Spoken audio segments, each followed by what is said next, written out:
My name is Brian Carlton. I'm an Australian journalist, commentator, and broadcaster, and I'm here with biologist Jeremy Griffith to discuss his forthcoming book, Is It to Be Terminal Alienation or Transformation for the Human Race?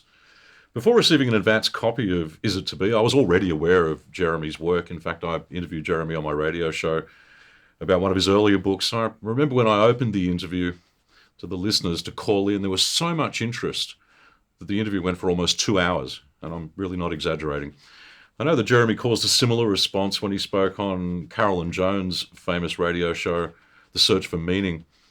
In that case, the interview gained one of the biggest responses Carolyn had ever received in the many, many hundreds of programs she made over the years. I think the response was second only to an interview she did with a nun in South America. I also know Jeremy's 2003 book, A Species in Denial, was a bestseller in Australia. I know because I bought one and read it several times. So I'm very much looking forward to this discussion. Jeremy, tell me about this new book you've written. Firstly, this is the Spoon Man. For many years, for many years, Brian was the compere of a popular radio program on Triple M in Sydney, where he was affectionately known as the Spoon Man, the professional stirrer. He was the Wolfman Jack of the airwaves in Australia. So that's a bit of background on who Brian really is. When we're about 12 years old, because the adults sort of living in denial of the human condition and learnt to do that, adolescents start seeing the imperfection of life around them and start wrestling with that and thinking deeply about it.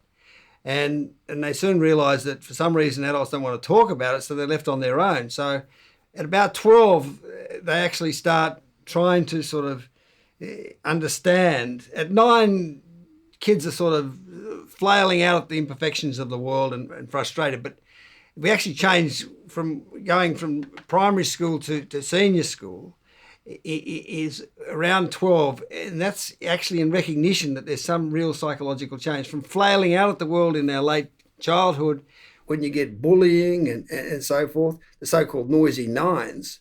They suddenly become sober, deeply thoughtful adolescents, and that's when they go to senior school. Because there is this big shift. The brain of children shifts from, flailing out in frustration at the imperfection of life gets you nowhere. Ultimately, you're going to have to stop and try to understand why the world's imperfect. So they actually start thinking deeply. They change from being an extrovert to a sobered introvert. And so around 12, when they go to senior school, they start this search for trying to understand the human condition, the imperfection of human life begins and it deepens. So they keep thinking about it. They've learnt that the adult world doesn't want to talk about it. Won't even, and everyone's sort of pretending everything's fine, and they can see quite clearly it isn't. So by the time they get about 14 or 15, something serious starts to happen. They start to discover the human condition within themselves, the imperfections within themselves, that there's sort of angers and meanness and selfishness and indifference to others, and they're still thinking completely honestly. They're still facing the issue of the human condition. So when it actually deepens, they hit this crisis point normally around 15 or so, when they finally discover the human condition within. They're trying to face that down, and it's suicidally depressing trying to try to confront it without an understanding of it. And so they go into this crisis that I've called resignation, when they resign to thereafter living in denial of the human condition. They go on become an escapist, a superficial life. They never want to go near that dark corner again. So it's very rare to find any description of a kid going through this, because the adult world, as I said, have already resigned, so they don't want to listen. But there are some marvellous descriptions of children going through resignation. This is probably one of the best. It's from American Pulitzer Prize-winning child psychologist Robert Coles, and he describes this encounter he had with a child going through this crisis point in resignation, and I think everyone will be able to relate to this. I tell of the loneliness many young people feel. It's a loneliness that has to do with self-imposed judgment of sorts. I remember a young man of 15 who engaged in light banter, only to shut down, shake his head, refuse to talk at all when his own life and troubles became the subject at hand. He had stopped going to school. He sat in his room for hours listening to rock music. The doors closed. I asked him about his head-shaking behaviour. I wondered whom he was thereby addressing. He replied, no one. I hesitated, gulped a bit, and took a chance. Not yourself. He looked right at me now in a sustained stare for the first time. Why do you say that? He asked. I decided not to answer the question in the manner in which I was trained, basically as an adult, to deny the issue of the human condition. Instead, with some unease, I heard myself saying, I've been there. I remember being there. Remember when I felt I couldn't say a word to anybody. The young man kept staring at me, didn't speak. When he took out his handkerchief and wiped his eyes, I realised they had begun to fill. Now, obviously, what had happened is the boy was in tears because Coles had reached him with some recognition and appreciation of what he was wrestling with. I mean, Coles had shown some honesty about what the boy could see and was struggling with, namely the horror of the hypocrisy of human behaviour, including his own behaviour. So that's a marvellous little capturing of this moment. And the child is in his own room, he's immersed, lost in himself, he can't relate to the world world's not acknowledging what he's wrestling with. He's dying a million deaths inside himself, and there's lots of other descriptions of going through this tight corner. So that's there's a lot more about the process of resignation that children go through, but what the essence of it is that it reveals just how terrifying the issue of the human condition really is, because these children are actually trying to face it down and can't. It's just leading to suicidal depression, and they have to jump off this cliff, catch her in the rye, catch them before they're jumping off the cliff, resign themselves to living in denial of the human condition and never go near it again. So the problem my book's got is when it brings that brings them back into contact with that, they tend to be psychologically don't want to go near it. That resonates with me. I was that young man. I locked myself in my room listening to music of alienation, and at the same time reading everything I could get my hands on, in the belief that if I just found out why nobody's talking about this, then I will be able to understand it. So yeah, that absolutely resonates with me. Listening to music and reading, locked in my room for a couple of years as an early teenager, it was a very real thing. Yeah, well, I think a lot of people can remember that, and that's so precious to, that's the benefit of using the resignation explanation, because people can actually remember going through it, and once they know that they've been through it, then they've got that anchor to know, yeah, it was a terrifying subject. It's a life-changing experience. It really is. It certainly was for me. Yeah. That's what happens when you tell them about resignation. It helps, because then people are connected then for the first time for a long time in their life to that experience. Well, I wished I'd known then what I know now. Yeah. And what you've said is pretty terrifying, but I remember as a kid listening to rock music. There's one particular song that got me, Midnight Oil. I think it's called Only the Strong. And the opening lines in the song are, when I'm locked in my room, I just want to scream. And as a young kid going through this process, it talked to me, it said to me, there is at least one other human on earth who's been through what I'm going through now. And that spoke volumes to me. Just a couple of lines of music was all it took to make me go, I feel a little bit better about this than I did. Yeah, someone reached you with some honesty. Absolutely. Exactly like Cole's situation and Catcher in the Rye. Yeah. Finally, yeah, that's how precious, that's how lonely it is going through this, and how, by inference, how dishonest the adult world is. It's all resigned, no one's talking any truth. You find one little bit of truth, and you just lock on it, saves your life. And indeed, that's exactly what happened. Yeah. I went from being terribly alienated to just a little less alienated, which helped a lot. Yeah, helped a lot. Yeah, that's amazing. Well, yeah, I mean, just the number of times I reflect, that chat we had in the book has stuck in my mind for a long time, and I see things all the time, and I go, Jeremy, that's that. Yeah, that's this, and I can see the denial, and I have conversations with people about this massive amount of denial going on here, and I sort of like eyes glaze over, and what are you talking about? Forget it. So yeah, don't underestimate the extent to which your earlier works had an impact on me in terms of how I think about what I'm seeing, how I interpret behaviour, and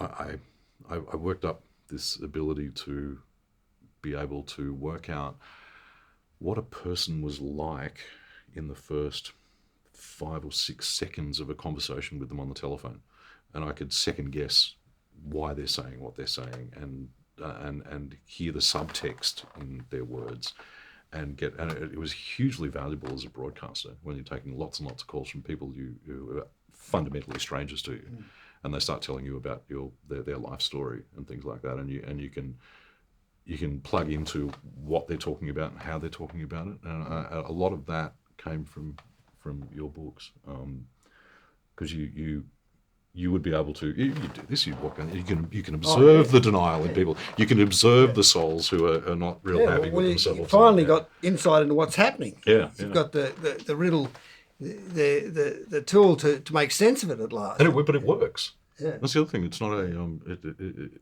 when you just read the book, it sort of sounds esoteric and kind of out there, but the trickle-down transfer to everyday life and everyday human relationships and experiences has been hugely valuable. And I don't say that pissing in your pocket. I'm really not. It did make a huge difference.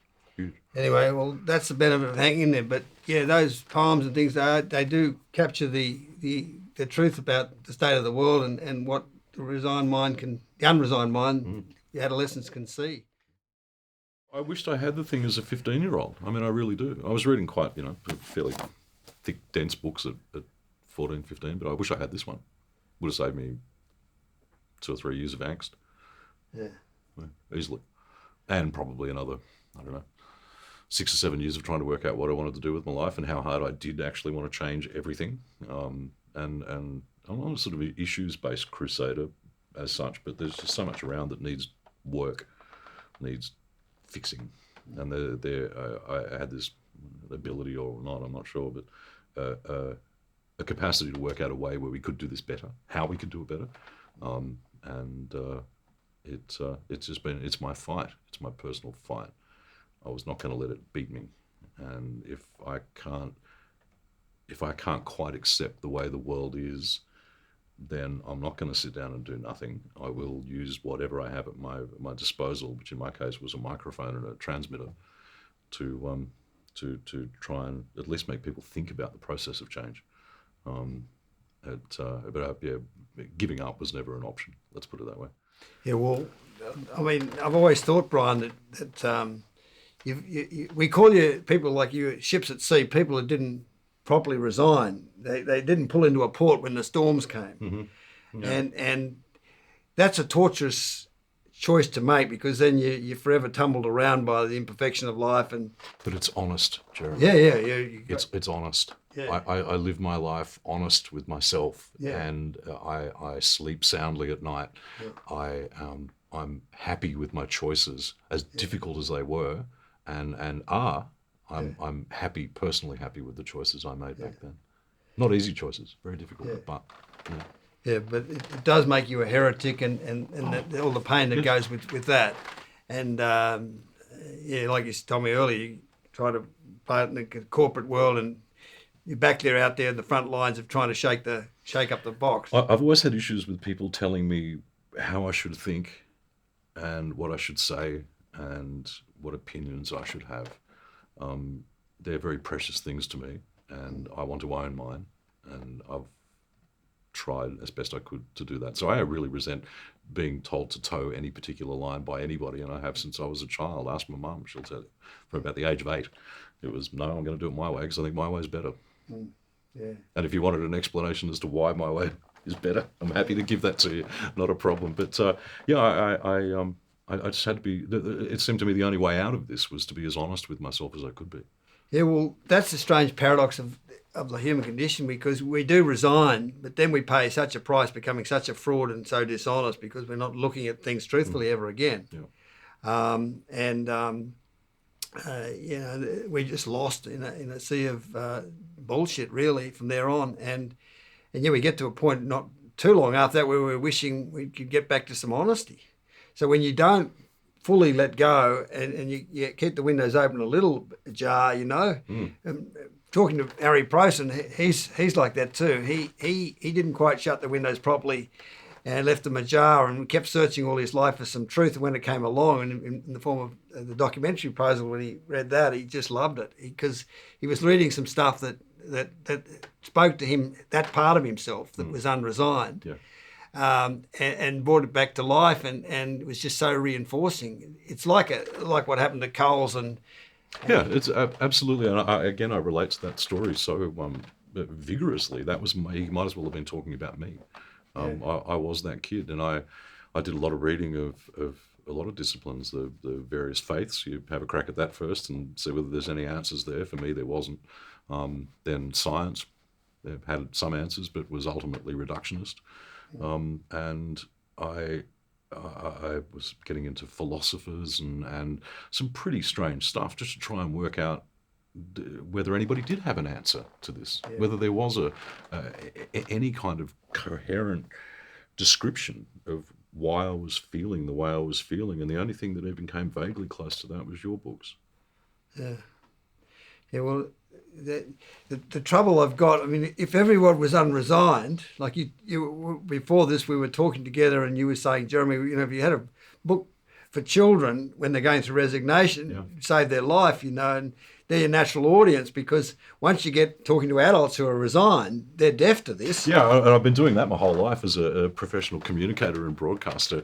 You can see the veil of denial go up over their eyes when you raise the truth with them about something, and they honestly don't want to know. I thought early teens, sort of 13, 14, 15, is about the right age to be able to crack through some of that early denial and get to them before they jump off the cliff, or indeed build such a vigorous wall where they're locked behind and they don't want to open up and it's easier just to hide there behind the wall. If you can get to them before they start cementing those bricks in. That'll be your generational change, I think. But it'll be kids that age that will most get what you're talking about because they're going through it. Yeah, well, it'll be great when we can actually take a presentation of this, especially for resigning kids before they jump off the cliff and before they cement those bricks in, as you so accurately said. It'll be very, very precious and as Catcher in the Rye, catch them before they're jumping off the cliff.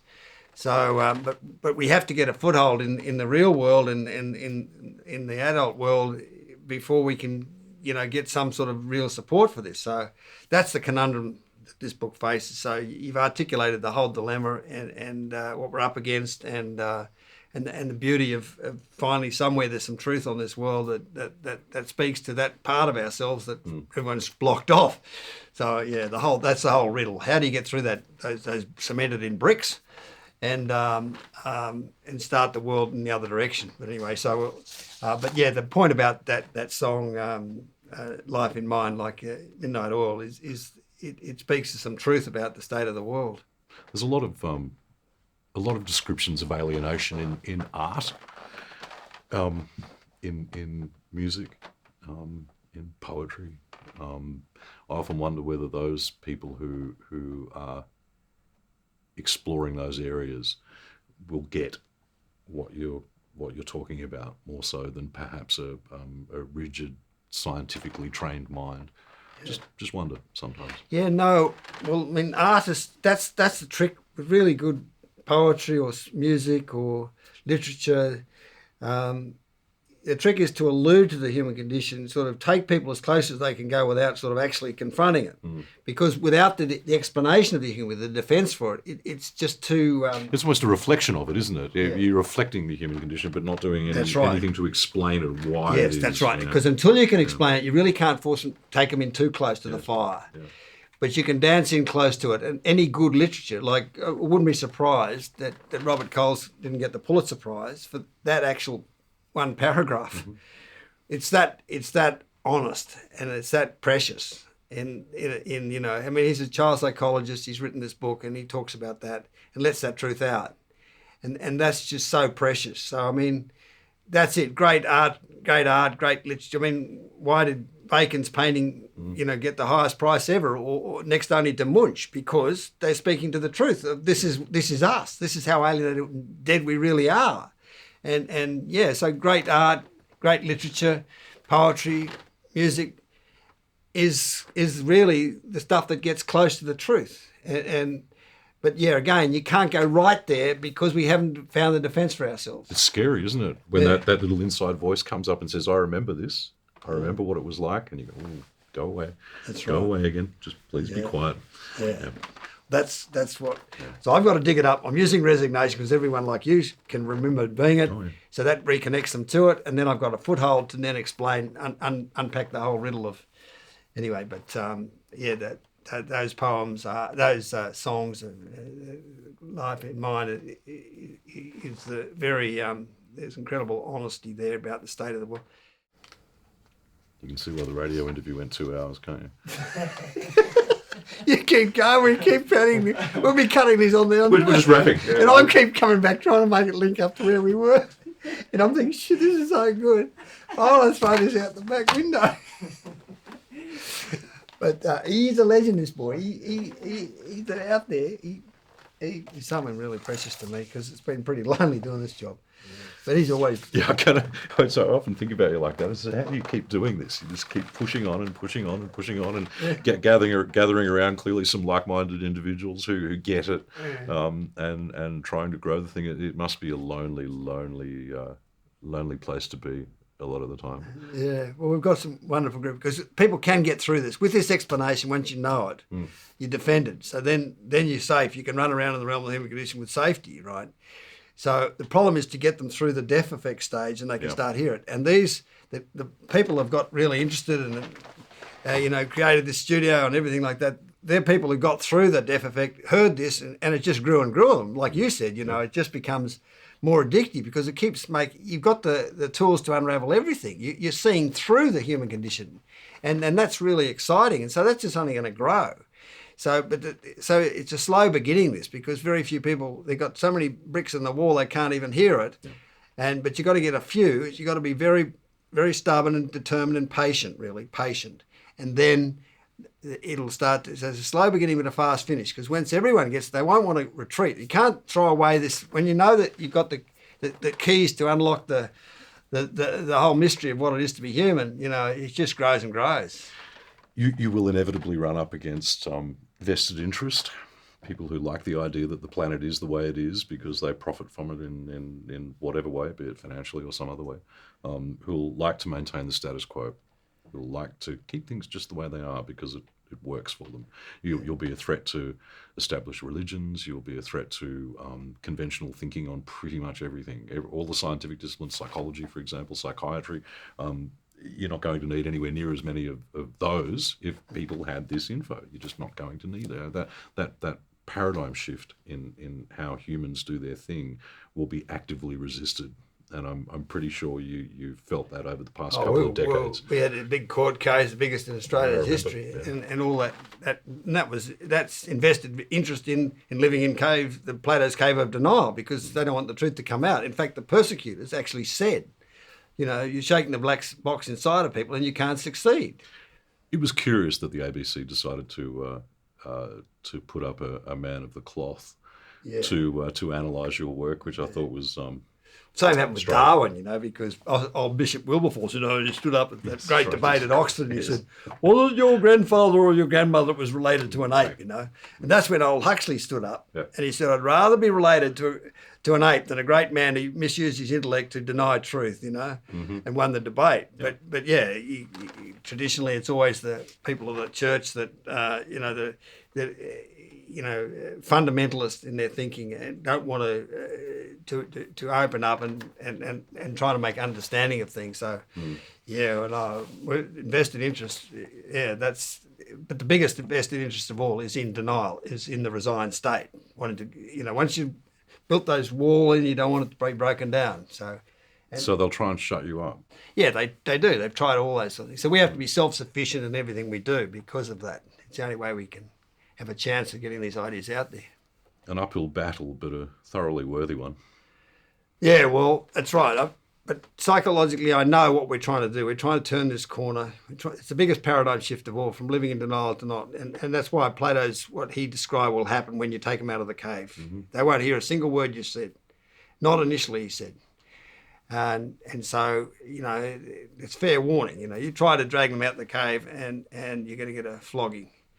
And so it's just part of the journey. But what drives me is just my love of this other world. That's so much better and so much truer, this honest world. So it's like you see, you're holding on to what you knew to be true against a tidal wave of a tsunami of bullshit, right? But you said it earlier. You said, yeah, but what I love is that I'm being honest, and I treasure that above all that other. Absolutely. So that's what drives me too. I just live for this other world where we don't have to be dishonest anymore. That's what got me to these understandings. And as a commentator on all things, I have to have a clarity of comprehension, a clarity of analysis. And the only way I can achieve that clarity is to be ruthlessly honest, even if the conclusion I'm reaching I find personally disturbing or scary, horrifying. The honesty, the self-honesty is the important thing. I can't do my job unless I'm honest.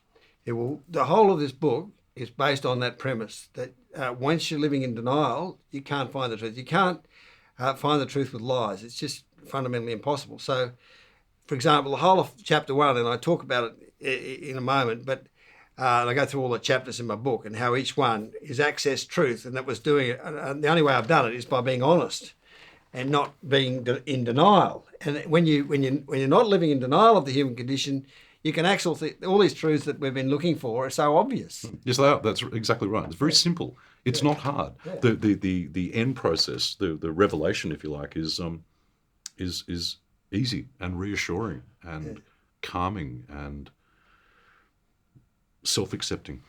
Yeah. Getting there is the difficult bit. Yeah. Once you have the revelation, it's the clarity of it is euphoric.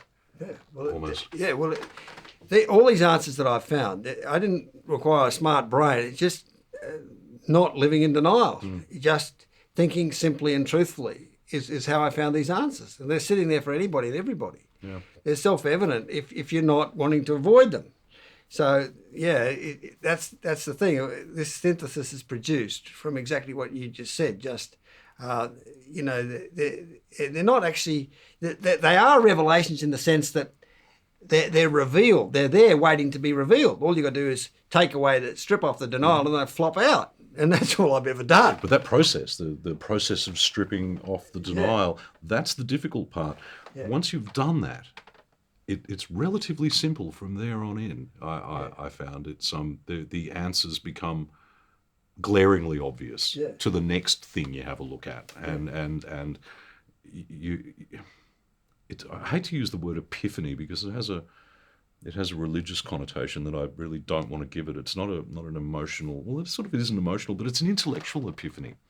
It's an epiphany of mind. My understanding of this is now better than it was. I'm now more complete. Yeah. I have a more complete understanding of myself, everybody around me, the society at large, the way the planet works.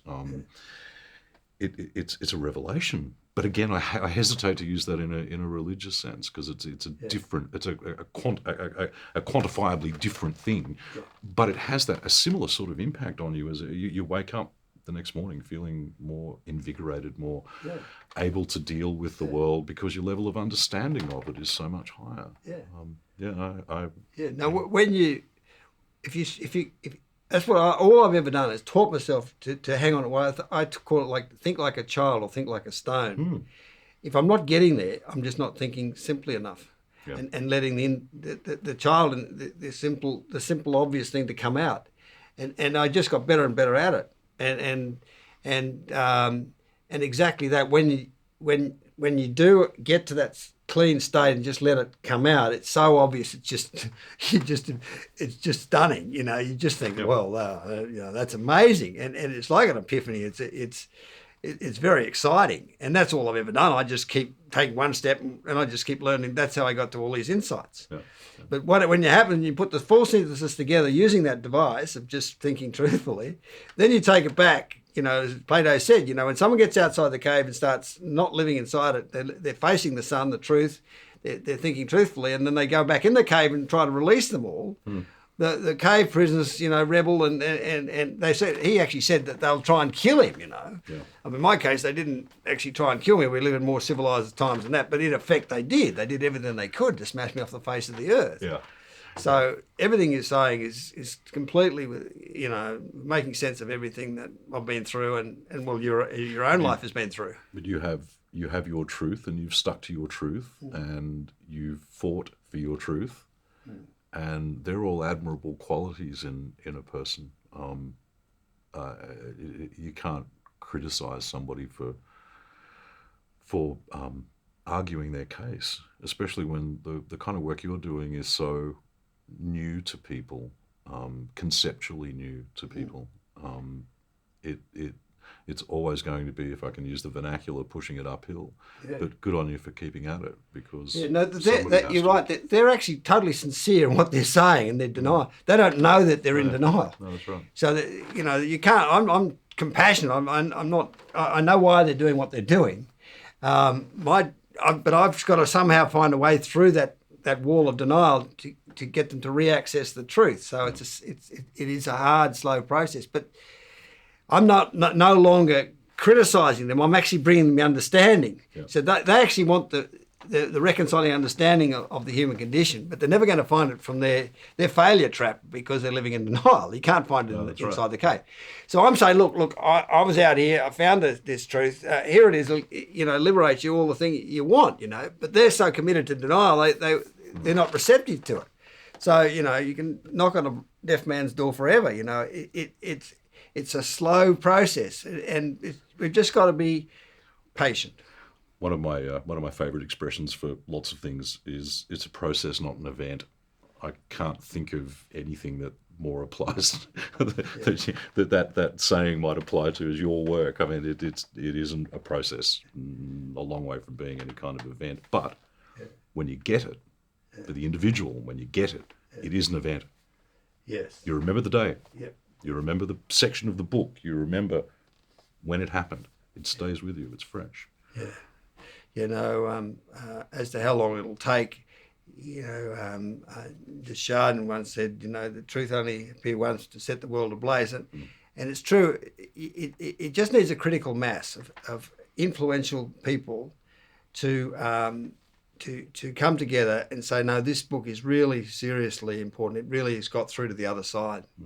And then all those that are living in denial and just treating it dismissively, they're forced to think again. And that's where you get this change of momentum.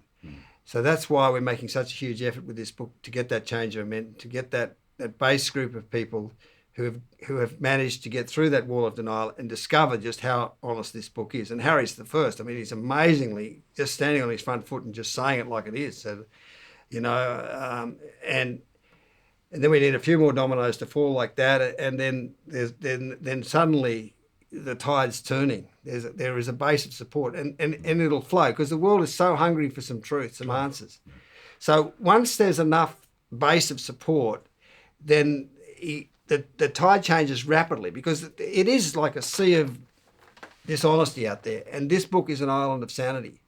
And everyone's looking for just that, like you were when you were 15. You're reading, you were scrounging all the library, all the great tombs, of looking for some answers. I got to the point where I started reading Encyclopedia Britannica, reading it as a book from the beginning, thinking the answers might be there. Right. That's not a joke, by the way. They're quite literal.